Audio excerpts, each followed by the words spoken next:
El Señor le bendiga una vez más. Damos gracias a Dios por su amor, por su misericordia, por su bondad, por tenernos un día más en la casa de Él para glorificar su santo nombre. Así que le damos la más cordial bienvenida.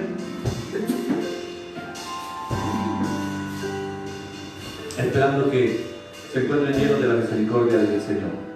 Esta es una tarde hermosa, seguimos creyéndole a Dios todos los días y esperando que su bondad esté alcanzando a las naciones.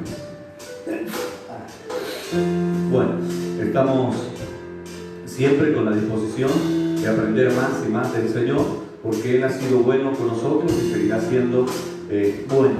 Quiero que usted pueda invitar a un amigo o un conocido, alguien que vaya a ser bendecido con este estudio de esta tarde. Vamos a estar, si es la voluntad del Señor, aprendiendo del libro de los Hechos. Vamos paso a paso, es lento el proceso, pero necesitamos aprender lo que Dios nos quiere decir en el libro de los Hechos. Así que le voy a suplicar que pueda orar con nosotros en esta tarde y podamos de esa manera juntos darle toda la honra y toda la gloria a nuestro Dios. Así que prepare su corazón, prepare su mente y oramos al Señor en esta tarde. Señor Jesús, te damos gracias, oh Dios Todopoderoso. Primeramente porque nos dan la vida, Señor, porque nos dan la sabiduría, nos dan el entendimiento. Sobre todo, Señor, nos regalas el privilegio, Señor, de seguir honrando tu santo nombre. Hoy te suplicamos, oh Dios, que nos permitas en este lugar, Señor, aprender más y más de ti, Señor, y que tu presencia pueda descender sobre nosotros con poder y con autoridad. Que podamos levantar las manos al cielo y decir, Señor, te necesitamos tu voz, necesitamos tu amor, necesitamos tu misericordia. Padre bendito, sabemos que nuestro país está atravesando situaciones difíciles, oh Dios Todopoderoso. Pero solo tú puedes obrar en la mente y en el corazón de aquellas personas, Señor, que tienen la responsabilidad de cuidar de otros, oh Dios Todopoderoso. Por eso te suplicamos que tu infinita misericordia esté, Señor, en este lugar, Señor, para honrar y glorificar tu santo nombre. Porque no hay nada en tu presencia, no hay nada más hermoso, Señor, que acercarnos a tu mano poderosa, Señor, y aprender día tras día de tu voluntad. Gracias, Rey de Reyes. Gracias, Señor de Señor, porque cada uno de nosotros ha propuesto en su corazón, Señor, buscarte con todo en esta hermosa tarde. También te suplicamos por aquellas personas que tienen dificultades de salud, Señor. Pon tu mano poderosa sobre ellas, abrázales, oh Dios Todopoderoso, sánales en todo momento. Sabemos, Señor, que estamos en una situación de emergencia, Señor, pero no hay nada, Señor, más hermoso que tu asistencia en este tiempo. Por eso te suplicamos, Señor, asiste, Señor, a tu pueblo en esta necesidad. Asiste a tu pueblo, Señor, en esta situación y danos, Señor, la seguridad, danos la certeza, Señor, de que vamos a seguir confiando, que vamos a seguir obteniendo de ti, Señor, esta bendición tan grande. Gracias, Señor Jesús, por la vida de las familias que se conectan día tras día, Señor, a tu palabra, por los que se conectan día tras día, Señor, a tu presencia, por los que buscan tu amor, Señor, de día y de noche, que no se han apartado, Señor, ni a la izquierda ni a la derecha, sino que han seguido, Señor, al blanco perfecto que eres tú. Gracias, mi Rey, gracias, mi Señor, gracias, Jesús de Nazaret, por todo y en todo. En esta hora, Padre, te suplicamos que nos des la oportunidad, que nos des el privilegio de recoger, Señor, el fruto de tu palabra, de recoger el fruto de tu Espíritu para nuestra vida. Quédate con nosotros en este lugar, de principio a fin. En tu nombre, Jesús de Nazaret, oramos en esta tarde. Amén y amén. Qué bueno es el Señor que nos permite orarle a Él, ¿verdad? Vamos a quedarnos con un tiempo de adoración, así que hoy le pedimos la disculpa del canto, estamos haciendo algunas pruebas. No va a ver a los músicos ni a los que cantan, pero ahí van a estar, a un ladito, dándole la honra y la gloria al Señor.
gracias a Dios porque Él es santo, ¿verdad? Él es misericordioso, Él es el Dios todopoderoso. Espero que usted haya preparado su corazón, haya preparado su mente y su alma para esta tarde, que es una tarde hermosa, ¿verdad? Así que le voy a invitar que me ayude a leer el libro de los Hechos, su primer capítulo. Vamos a leer despacio, porque a partir de ahorita sí vamos a ir entrando ya despacio, poco a poco, a escudriñar el libro de los Hechos. Veníamos, e incluso esto es parte de una introducción en el libro de los Hechos, no es ya de lleno el proceso del libro, pero es muy fundamental lo que vamos a escudriñar esta tarde. Así que le voy a invitar que me ayude a leer en el libro de los Hechos, en el capítulo 1, del verso 1 en adelante. Y leemos como está escrito, en el nombre del Padre, del Hijo y del Espíritu Santo. Dice la palabra del Señor: en el primer tratado, oh Teófilo, hablé acerca de todas las cosas que Jesús comenzó a hacer y a enseñar hasta el día en que fue recibido arriba, después de haber dado mandamientos por el Espíritu Santo a los apóstoles que había escogido, a quienes también después de haber padecido se presentó vivo con muchas pruebas indubitables, apareciéndoseles durante 40 días y hablándoles acerca del reino de Dios. Y estando juntos, les mandó que no se fueran de Jerusalén, sino que esperasen la promesa del Padre, la cual les dijo: oísteis de mí. Porque Juan ciertamente bautizó con agua, mas vosotros seréis bautizados con el Espíritu Santo dentro de no muchos días. Que el Señor añada bendición a esa palabra. Note lo que vamos a escudriñar esta tarde, ¿verdad? Primeramente vamos a escudriñar la singularidad de Jesús. Vamos a ver ese panorama singular del Señor. Los primeros dos versículos, o los primeros dos versos del capítulo 1 del libro de Lucas, o de lo que expresa Lucas en el libro de los Hechos, son extremadamente importantes. Y no sería exagerar si decimos que hacen la diferencia del cristianismo entre todas las demás religiones. En ellos se considera a su fundador como alguien que cumplió su ministerio durante su vida. Y por eso es que el escritor dice que Jesús solo estaba ahí. Quizás cuando vamos al primer tratado, que es en Lucas, encontramos que Jesús estaba empezando su ministerio, que era un principio de todo aquello. Porque tras su resurrección y su ascensión, el don del Espíritu Santo continuó su obra. En primer lugar, por el ministerio único y fundamental de sus apóstoles escogidos, y subsecuentemente por medio de la iglesia posapostólica de cada religión. Este es entonces el tipo de Jesucristo en el que nosotros creemos. Es el Jesús histórico que vivió, así como también el Jesús contemporáneo que vive. Y el Jesús de la historia comenzó su ministerio en la tierra. El Cristo de gloria ha estado activo por medio de su Espíritu desde entonces, de acuerdo a sus promesas de estar con su pueblo siempre y hasta el fin del mundo. ¿Cuántos de ustedes recuerdan que Jesús dijo que Él estaría con nosotros hasta el fin del mundo? Cuando Jesús comisiona a los apóstoles, les dijo: ir por todo el mundo y predicar el Evangelio. Pero al final de ese verso, cuando les dice que hagan discípulos y los bauticen en el nombre del Padre, del Hijo y del Espíritu Santo, y que le enseñen todo lo que han aprendido, Él les da una promesa y le dice: porque yo estaré con vosotros todos los días hasta el fin del mundo. Entonces, en el libro de los Hechos no solo aprendemos la singularidad de Jesús, sino que también aprendemos la singularidad de los apóstoles. Y es importante destacar esto, porque al pasar de los años se ha desatado gran confusión al no ver la singularidad de estos hombres. Primera singularidad de esto está en el verso 1 y el verso 2, porque Jesús los escogió. Segunda, Jesús se mostró a ellos. Tercera, Jesús los comisionó a ellos. Y quinta, Jesús les prometió el Espíritu Santo a ellos. Llegamos en el verso, en el capítulo 1, en los versos, para que podamos entender. Dice el escritor: en el primer tratado, oh Teófilo, hablé acerca de todas las cosas que Jesús comenzó a hacer y enseñar. Pero en el verso 2 dice: hasta el día en que fue recibido arriba, después de haber dado mandamiento por el Espíritu Santo a los apóstoles que había escogido. Encontramos la primera singularidad: Él los escogió. No se autodenominaron, no se llamaron a sí mismos, no se escogieron ellos para hacer un oficio apostólico, sino que Jesús los escogió. 2. Lea conmigo el verso 3. Dice: a quienes también, dice, después de haber padecido, se presentó vivo con muchas pruebas indubitables, apareciéndose durante 40 días y hablándoles acerca del reino de Dios. Segunda singularidad de esto. Ahora Jesús se... Hermano, yo tengo una situación bien difícil en esta situación. Hoy estamos bajo la fiebre apostólica en el mundo. Y lo más tremendo es que los que dicen llamarse apóstoles ahora no conocen ni en su propia vida a Jesús de Nazaret. O sea, no se les ha mostrado el Señor. No los escogió el Señor. Tercera singularidad que encontramos en el libro, en el verso 4 dice: y estando juntos, les mandó que no se fueran de Jerusalén, sino que esperasen la promesa del Padre, la cual les dijo: oísteis de mí. Miren qué hermoso. Le da una comisión.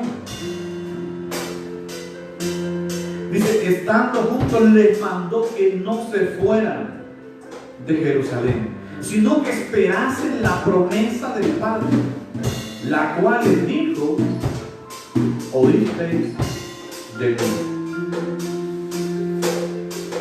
Y yo tengo preguntas que muchos se las hacen, y una de las preguntas que la gente se hace es: ¿dónde está ese momento? ¿Dónde está esa promesa de la cual están hablando ahora? Ayúdenme por favor y vaya a Lucas capítulo 24, verso 49, por favor. Lucas 24, 49.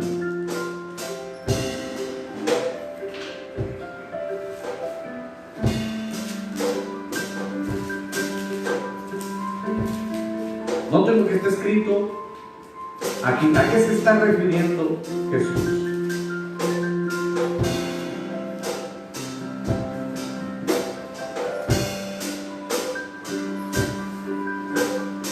Verso 49.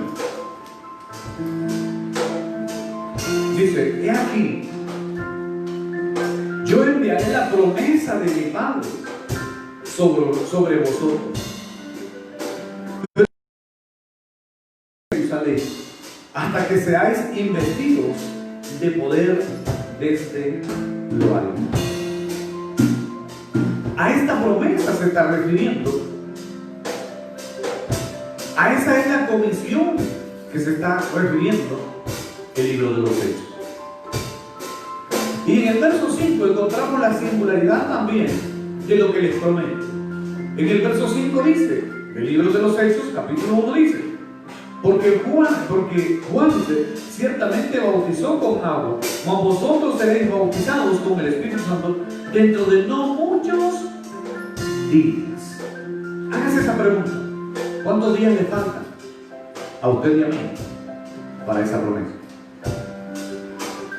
Y aun cuando todos los creyentes pueden decir en este tiempo que Jesús los ha escogido, que se les ha revelado a ellos y que los ha comisionado a ser sus testigos y que han recibido el Espíritu Santo, Lucas se está refiriendo en el tratado del libro de los Hechos, se está refiriendo a las cualidades especiales de los apóstoles. Estas incluyen un nombramiento personal como apóstol de parte de Jesús. 2.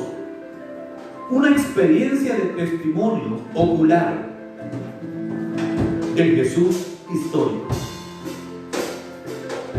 La autorización y comisión de Jesús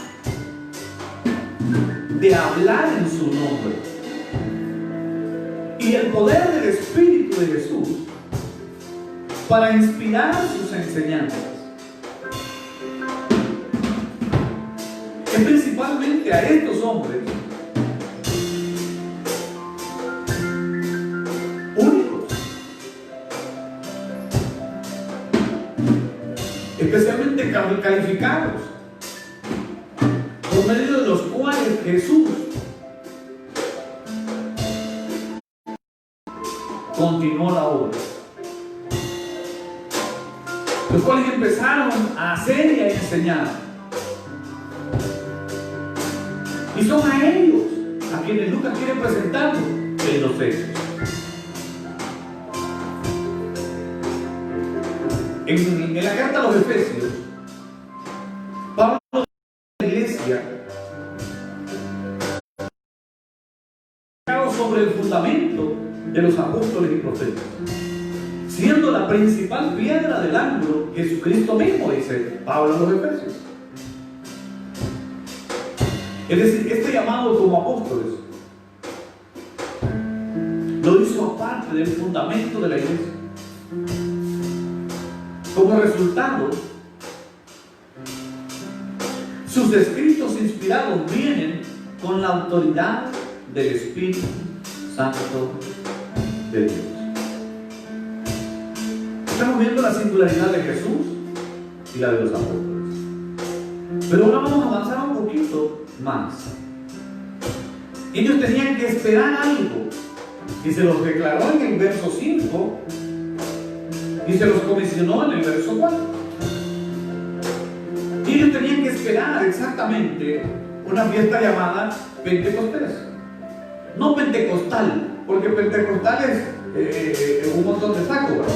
No, es Pentecostés, no es pentecostal, ¿verdad? Los costales son los sacos donde uno, un montón de cosas. La palabra es Pentecostés, no pentecostal, ¿verdad? Para meter un costal es problema suyo, ¿verdad? Pero la palabra es Pentecostés. Que era una fiesta que duraba 50 días.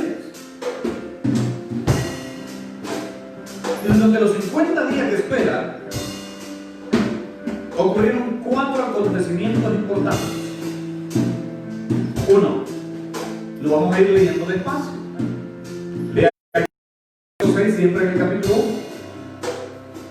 Entonces dice, los que se habían reunido le preguntaron diciendo, Señor, ¿restaurarás el reino a Israel en este tiempo?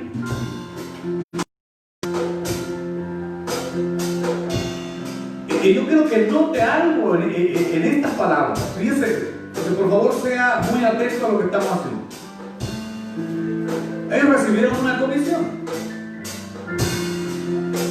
pero ahora tienen una dificultad con lo que están diciendo. Lean por favor de nuevo conmigo. Entonces los que se habían reunido le preguntaron diciendo, Señor, ¿restaurarás el reino a Israel en este tiempo? Y les dijo, no os toca a vosotros saber los tiempos o las sazones que el Padre puso en su sola potestad. Y en el verso 8 dice, pero recibiréis poder cuando haya venido sobre vosotros el Espíritu Santo. me seréis testigos en Jerusalén, en toda Judea, en Samaria y hasta lo último de la tierra. Hagamos ahora una pausa o un paréntesis en eso. Noten por favor su incomprensión, hablando de las personas que hacen la pregunta. Noten la incomprensión del reino en ese momento. Palabras que contienen la pregunta que hacen: restaurarás. Restaurar. Y esto nos está hablando de que ellos esperaban un reino político.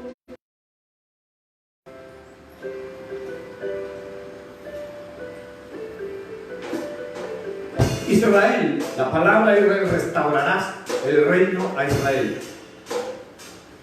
Israel nos habla de que esperaban un reino nacional, un reino local. Y la siguiente frase, en este tiempo, hace referencia a que ellos esperaban un reino inmediato, espiritual. Estaban viendo en lo físico, y es por eso que ustedes ven que se sigue cometiendo el mismo error ahora. La gente quiere que Dios lo restaure aquí, que le haga su reinito aquí, ¿verdad? Y que se lo haga en el lugar donde está y que sea inmediato. Pero la respuesta de Jesús en el pasaje corrige sus malos entendidos. ¿Cómo así, pastor? Jesús les está hablando de un reino espiritual. Y lo que Jesús les dice, el poder no será político o militar, sino del Espíritu Santo. O sea, el poder que van a recibir no es algo político, no es algo militar, sino que van a recibir. Y recibiréis poder cuando haya venido sobre vosotros el Espíritu Santo. Está hablando de un reino meramente espiritual. Y les dice, y será un reino internacional. Claro, pastor, sí, así se lo dice. ¿O acaso no le dice que va a comenzar en Jerusalén y se va a esparcir hasta lo último de la tierra? Y por último les dice que será un reino gradual.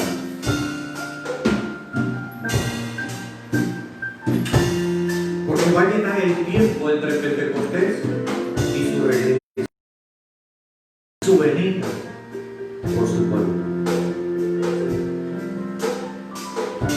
Esta comisión es el bosquejo del libro de los Hechos.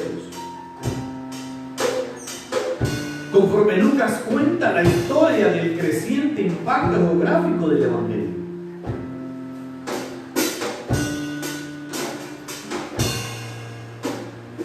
Segunda división o segunda acción. Estos hombres vieron a Cristo irse al cielo. Ve el verso 9, por favor. Y habiendo dicho estas cosas, viéndolo ellos, fue alzado y le recibió una nube que lo ocultó de sus ojos. Y estando ellos con los ojos puestos en el cielo, entre tanto que él se iba, he aquí, se pusieron junto a ellos dos varones con vestiduras blancas, los cuales también le dijeron: ¿por qué estáis mirando al cielo? Este mismo Jesús que ha sido tomado de vosotros al cielo, así vendrá como le habéis visto ir al cielo. Entonces volvieron a Jerusalén desde el monte que se llama del Olivar, el cual está cerca de Jerusalén, camino de los días del reposo. Noten qué hermoso lo que pasa en ese momento. El escritor, el doctor Lucas, concluye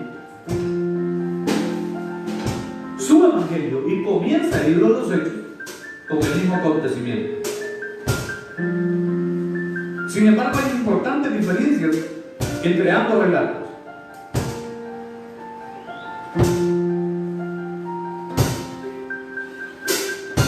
están lo que aparece en diferencias en la fecha, los detalles y el lugar de la ascensión. Muchos tienen hasta un cuadro para definir esto. Lucas en el capítulo 24 lo define como el mismo día de la resurrección. Hechos capítulo 1 del 9 al 12 lo define como 40 días después de la resurrección. ¿Y entonces cuál sería la explicación de esto? Primero, en el Evangelio no hay mención de los 40 días. Y parece que la resurrección y la ascensión ocurrieron el mismo día. Sin embargo, en el Evangelio, Lucas nos da una versión condensada, comprimida de los eventos, mientras que en Hechos nos da la mayoría de los detalles. Esto es hablando con referencia a las fechas. Pequeños detalles. En el libro de Lucas, en el capítulo 24, Cristo alzó sus manos para bendecirlos y lo adoraron. En Hechos, capítulo 1 del 9 al 12, la nube lo oculta de sus ojos y hubo dos vestimentas angelicales. ¿Qué ocurre aquí, pastor? Bueno, sencillo, los detalles de la historia se complementan, pero no se contradicen. Tercer aspecto en esto, el lugar. Lucas dice que fue en los alrededores de Betania. Hechos dice que fue Monte de los Olivos, camino de un día de reposo de la ciudad, aproximadamente 1.1 kilómetros. Es decir, hermano, Lucas nos dice que Jesús ascendería desde Betania. ¿Eso es lo que dice Lucas? No. Lo que Lucas nos dice es que Jesús ascendería desde Betania. Y complementa que los llevó a los discípulos fuera de la ciudad en dirección a Betania. El pueblo en la ladera este del Monte de los Olivos, como a 2 o 3 millas de Jerusalén. ¿Qué tienen en común estos pasajes? Uno, la ascensión ocurre después de comisionar a los apóstoles a dar testimonio. 2, sucedió al este de Jerusalén. 3, Jesús fue llevado al cielo.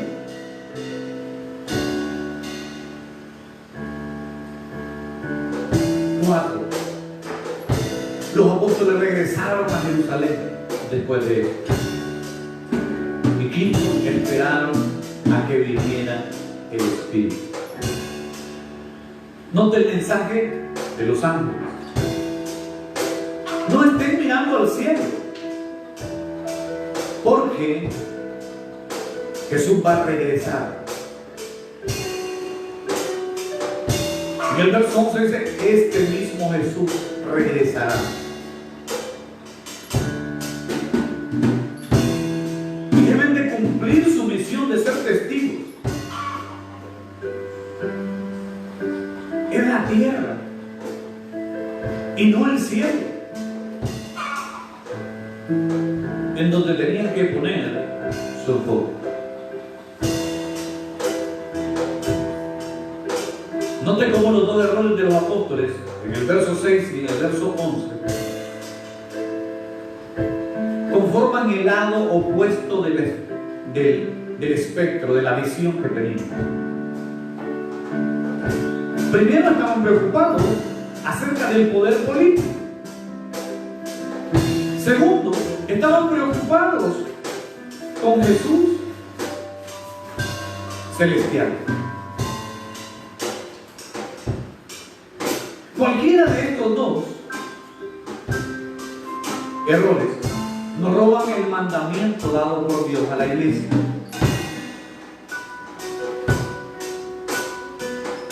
Y a los individuos de ser testigos. Porque uno es demasiado terrenal y el otro es demasiado celestial. El verso 12 dice: el camino de un día de reposo. Esta era la distancia tras la cual era considerado una violación a la ley. Si un judío viajaba en el día de reposo. Se supone que esta limitante se originó en Éxodo 16:29, donde se le ordena a toda persona permanecer en su morada en el sábado o el día de reposo. La distancia de viaje en un día de reposo era de 2000 codos, que se decía que era la distancia entre el arca y los israelitas cuando cruzaron el Jordán.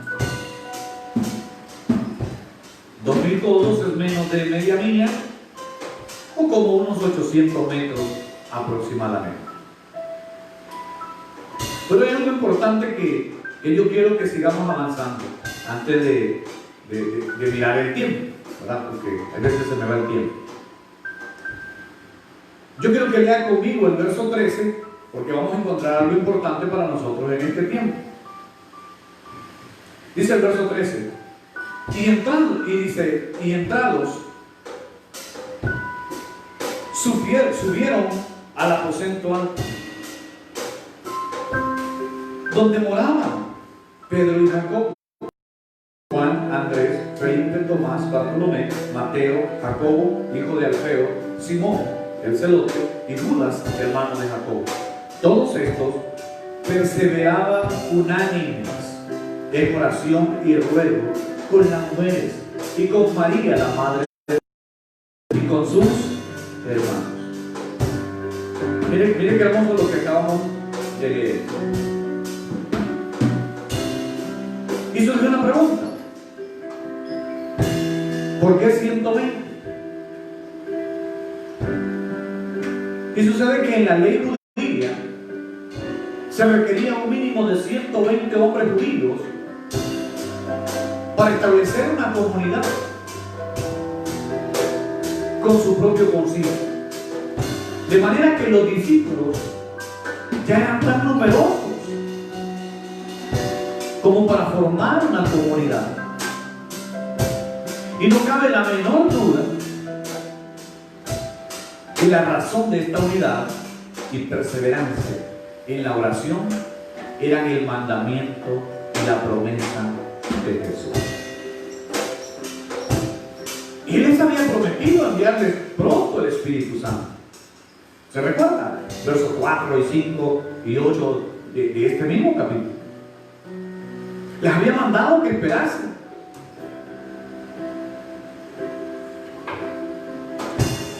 A que llegase el Espíritu para comenzar a ser testigos.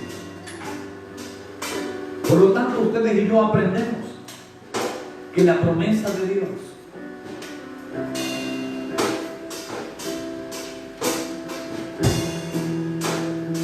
no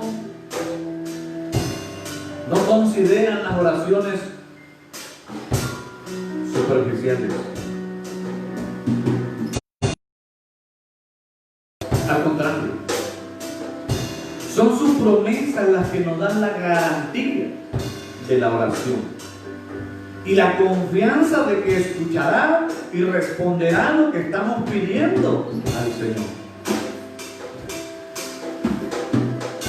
Y luego en este mismo capítulo hay un nuevo acontecimiento.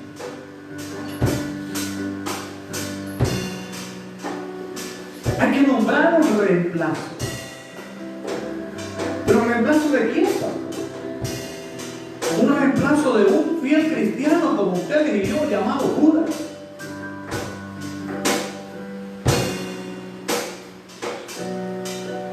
Y aquí se suscita una situación muy incómoda para muchos. Porque mientras Mateo nos dice que Judas se suicidó, Lucas nos dice que cayendo de cabeza se reventó por la mitad y todas sus entrañas se derramaron.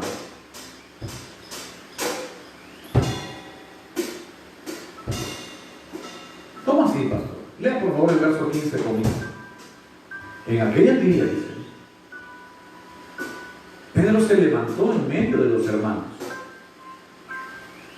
Y los reunidos eran como 120 en número. Y dijo: varones hermanos, era necesario que se cumpliese la escritura en que el Espíritu Santo habló antes por boca de David acerca de Judas, que fue guía de los que prendieron a Jesús. Estando con nosotros y tenía parte en este ministerio. Este pues, con el salario de su iniquidad, adquirió un campo y cayendo de cabeza se reventó por la mitad y todas sus entrañas se derramaron. Y fue notorio a todos los habitantes de Jerusalén, de tal manera que aquel campo se llama en su propia lengua Aceldama, que quiere decir campo de sangre. Porque está escrito en el libro de los Salmos: sea hecha desierta su habitación y no haya quien more en ella, y tome otro su oficio. Y qué tremendo. Es necesario, pues, dice, que de estos hombres que han estado junto con nosotros todo el tiempo, el Señor Jesús entraba y salía entre nosotros, comenzando desde el bautismo de Juan hasta el día en que de entre nosotros fue recibido arriba, uno se ha hecho testigo con nosotros de su resurrección. Y señalaron a dos: a José llamado Barsabas, que tenía por sobrenombre Justo, y a Matías. Y orando dijeron: tú, Señor, que conoces los corazones de todos, muestra cuál de estos dos has escogido, para que tomen la parte de este ministerio y apostolado, de que cayó Judas por transgresión, para irse a su propio lugar. Y les echaron suerte, y la suerte cayó sobre Matías, y fue contado con los 11 apóstoles. Miren qué situación. Mateo dice que Judas se ahorcó. Lucas en el libro de los Hechos está diciendo que se cayó de cabeza, que ya lo leí. Es perfectamente posible suponer que luego de ahorcarse, su cuerpo muerto haya caído de cabeza. El significado normal de prendas, asumiendo que la cuerda o la rama del árbol se rompiera o se hinchara. En todo caso, se reventó. En cuanto al campo, parece que tanto Judas como los sacerdotes compraron el campo. Los sacerdotes hicieron la transacción con el dinero que pertenecía a Judas, mientras que Mateo nos dice que fue comprado con precio de sangre. Lucas implica que fue el campo en el que la sangre de Judas fue derramada. Pero notemos el proceso para escoger al reemplazo de Judas.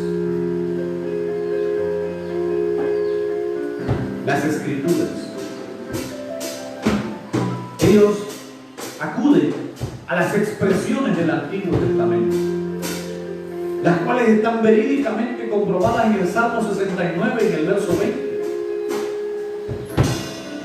En el Salmo 109, verso 8. Es decir, la decisión estaba anclada en la palabra y en los propósitos de Dios. Y el sentido común nos dice que el sentido o que el sustituto de Judas debía tener las mismas cualidades de los demás apóstoles, incluyendo el que haya sido testigo ocular de la resurrección. Y ese énfasis en la oración. No tomaron una decisión a la ligera. Fue un tiempo de oración. Y echaron suerte. En aquel entonces era el método por el que confiaron, en el que Jesús había conocido su voluntad. Y ya casi voy a terminar esta etapa de esta enseñanza.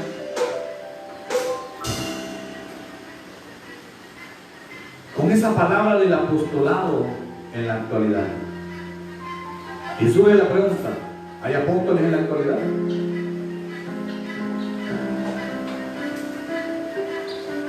Sería imposible para cualquier cristiano contemporáneo reunir los requisitos bíblicos para que alguien fuera considerado un apóstol.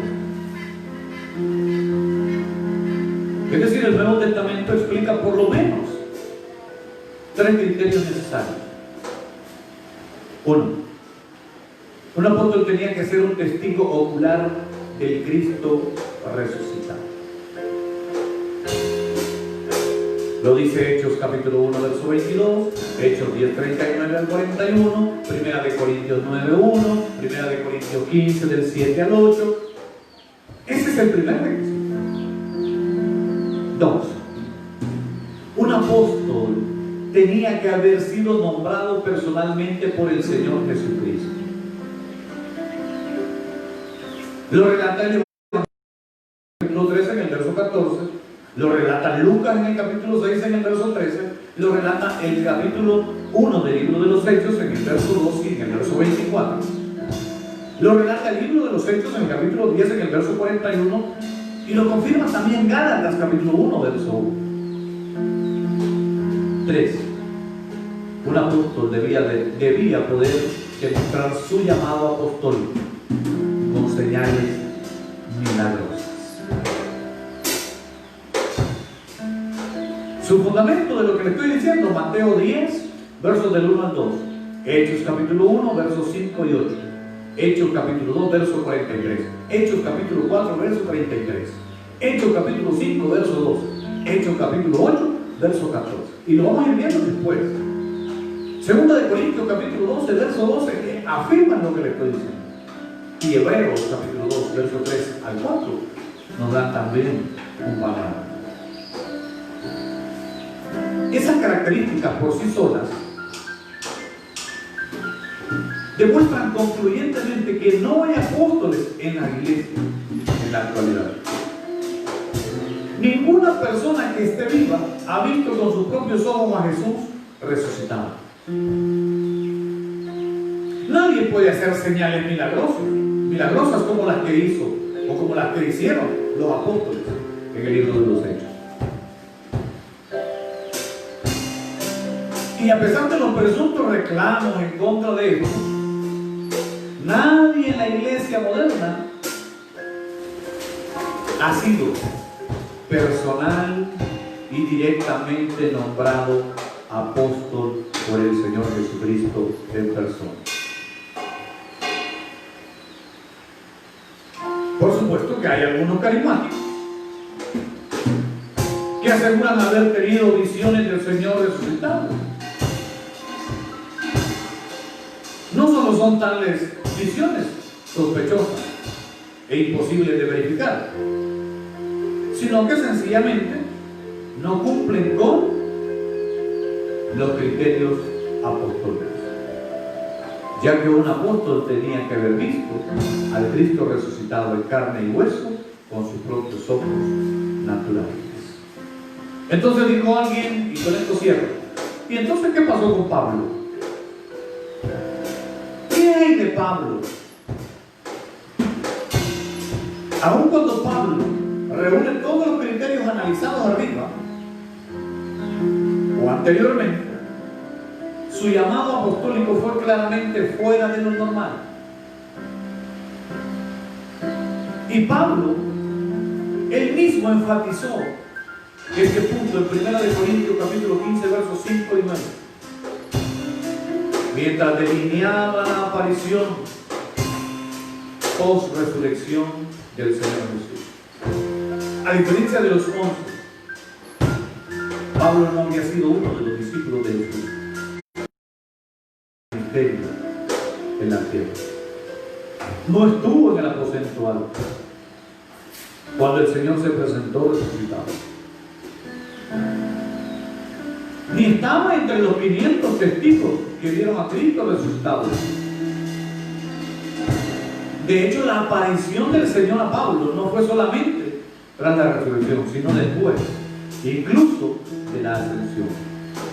Y sucedió mientras Pablo, que entonces era llamado Saulo, estaba en camino a Damasco persiguiendo a los cristianos. Usted lo puede ver en el capítulo 9, verso del 1 en adelante del libro de los Hechos. Por tal razón, el llamado de Pablo fue único. Y él lo declara en 1 Corintios 15, 8, dice: y al último de todos, como un abortivo, me apareció a mí. Y Pablo declara que es la última persona a quien el Cristo resucitado personal y físicamente se le apareció. Declaró ser la última persona que tuvo tal experiencia. Y Pablo vivió su apostolado como algo único y extraordinario. Era como un abortivo, dice el verso. Y se consideraba a sí mismo como el más pequeño de los apóstoles, debido a su odio contra la iglesia antes de su conversión. Aun cuando no cuestiona su autoridad como apóstol, se veía a sí mismo como algo único y no como el patrón normal para los líderes que seguirían. Yo quiero decirles esta tarde que Dios tiene muchísimas cosas en su palabra y usted y yo todavía no hemos descubierto. Pero yo le quiero invitar para que escudriñe la palabra y se dé cuenta que hay muchísimas cosas en el ambiente espiritual en el que estamos viviendo o en el ambiente religioso en el que estamos viviendo que nos separan del mandato, de la orden divina de Dios, la cual va a venir a sustentar los vacíos que hay en nuestra alma cuando nosotros no busquemos un título, sino la presencia de Dios. Cuando nosotros no busquemos fama, sino la cercanía en la presencia del Señor. Cuando nosotros entendamos que el reino de Dios es espiritual y no físico, porque si no, vamos a caer en los errores que cayeron muchos, aún caminando con el Señor. Recuerde esto, dice la palabra del Señor, y de los de Tesalónica, eran, dice, más sensatos, o eran más excelentes, para ir usando una palabra que ustedes pueden entender. Porque ellos escudriñaban las escrituras para saber si lo que les decían era cierto. Así que yo le invito a que usted escudriñe la escritura para saber si lo que le están diciendo es cierto. Así que si usted tiene oídos para oír, oiga. Vamos a orar. Recuerde que Dios tiene cuidado de nosotros, nos ama y nos ha dado una palabra muy especial. Oramos al Señor en esta tarde. Señor Jesús, gracias. Gracias por tu infinita misericordia, gracias por tu verdad, Señor. Gracias porque vamos a ir paso a paso descubriendo qué fue lo que aconteció. Mientras ese proceso llega, Señor, a nuestra vida, a nuestra mente, a nuestra alma, yo te suplico que pongas tu mano poderosa sobre la vida de nuestra hermana Carla Flores, Señor. Que pongas tu mano poderosa, Señor, sobre nuestra hermana, Señor, María Gámez, Señor, en este tiempo tan difícil. Sea tu gracia y tu misericordia con sus vidas, Señor. Con tu mano poderosa, Señor, sobre Flor del Desierto, Señor. sobre Rosibel Flores Alvarado, Señor, sobre nuestro hermano Jorge Cardona, Señor,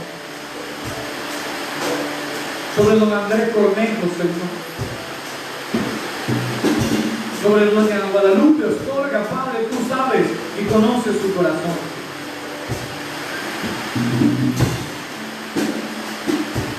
Pon tu mano poderosa sobre nuestro hermano Juan Carlos, Señor.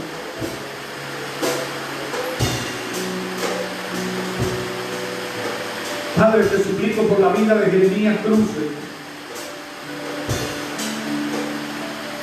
Bendice la vida de don Juan José, Señor Benavides, de nuestra hermana Lucrecia, Señor Cordón, allá en Guatemala. Bendice la vida de nuestra hermana Raquel, Señor. Bendice la vida de hermana Claudia de Villegas, Señor. Bendice la vida de nuestro hermano Fabio Pérez, Señor. Yo te suplico que en esta hora, Señor, tú le visites su alma, su corazón, Señor, y les prepares el escenario, la plataforma para que puedan, Señor, tener un encuentro, Señor, espiritual contigo, Señor.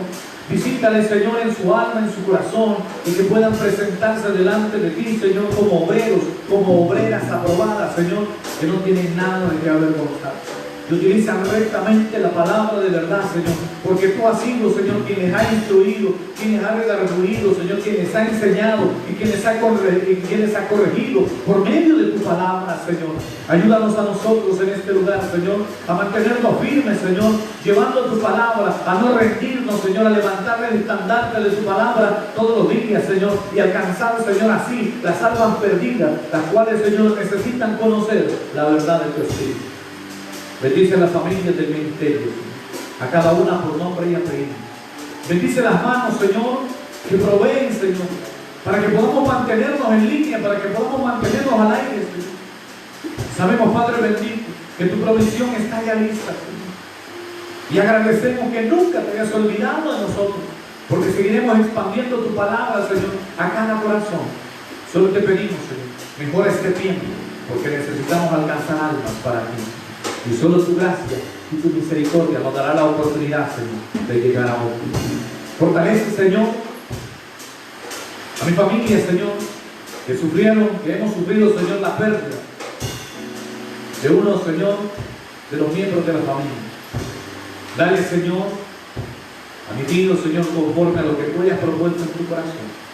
El que conoce, te conocí, te seguirá conociendo. Ahora, Señor, tú lo tienes en tu presencia. Tú sabrás, Señor, qué camino le darás. Pero te agradezco, Señor, que pueda fortalecer a su nieta, Señor, a su hija, que están a la distancia y que no pudieron estar, Señor, ni en su venia, Señor, ni en su entrega. Fortaléceles de grande manera. Ayúdanos, Señor, a seguir cumpliendo la promesa de tu palabra en Cristo Jesús, Señor nuestro. Te suplicamos también, Señor, que visite los hospitales, donde hay gente con muchísimos problemas, pero que solo tú, Señor, te puedes librar desde ahora y para siempre.